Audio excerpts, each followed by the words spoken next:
In this video, we will be learning how to create a cash receipt.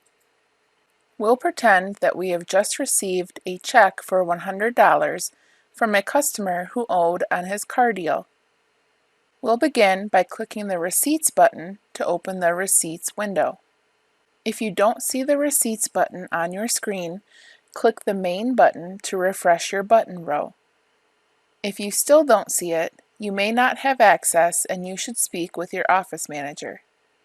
Sales and finance staff who have receipt writing ability will not access the window this way and should refer to separate documentation for entering a receipt only.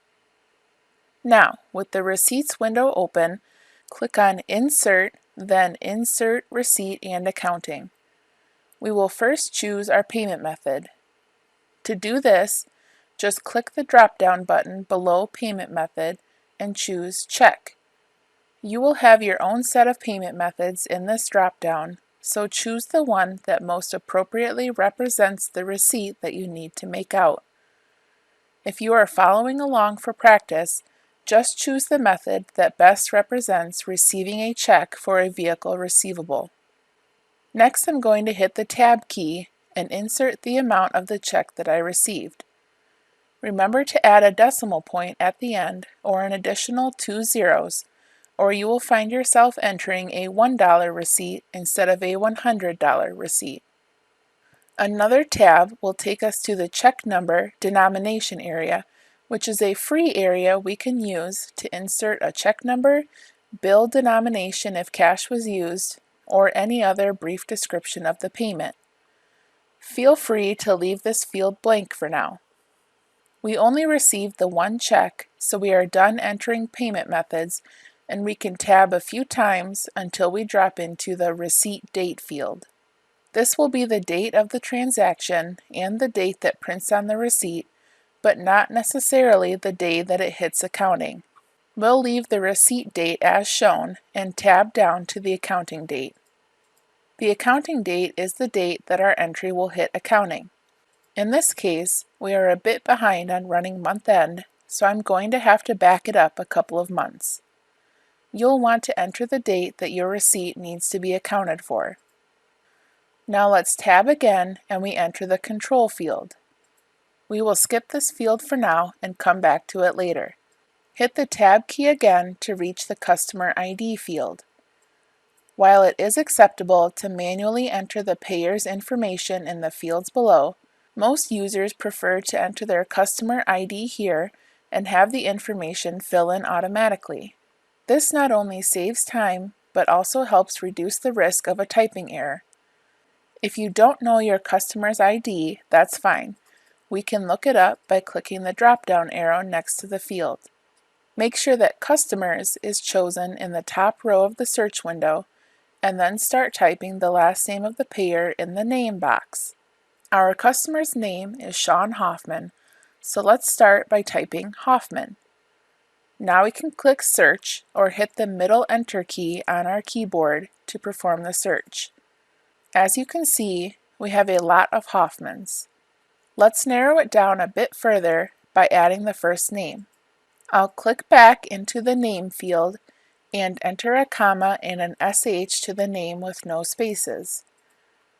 Now I will hit the Enter key again, and I can see Sean Hoffman. Don't worry that we don't see a balance here by his name. Remember that we are simply searching all customers, not accounts receivable or anything of the sort.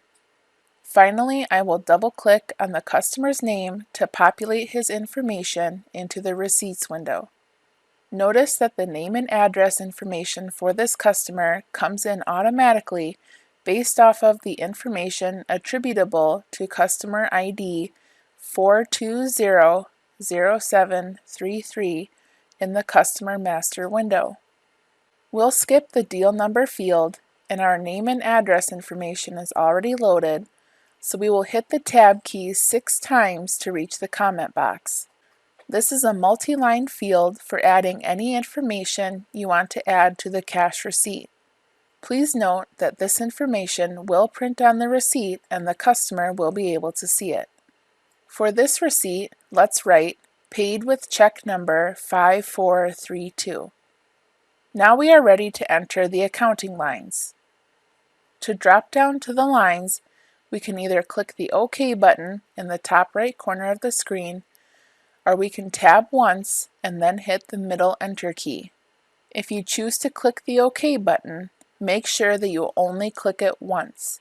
Clicking it twice will attempt to post the entry before you have a chance to enter or change your lines. I'm going to go with the tab method, so I will hit the tab key once and then hit the Enter key. Notice that one accounting line for account 2025 has already filled in for me.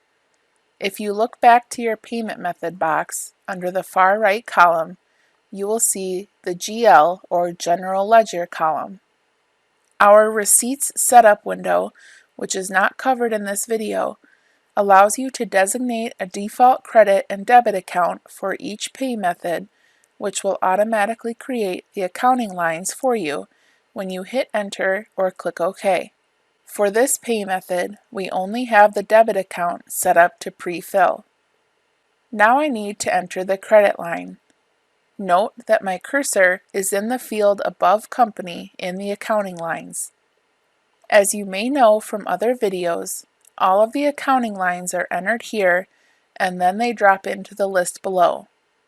I'm going to tab once and my cursor will move to the account number field. Your chart of accounts may not match mine, but on my receipt I need to choose account 2110.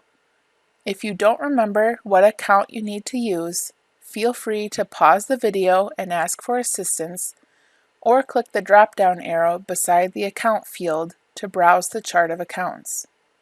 Now that I have entered my account, I will tab again to enter the amount field.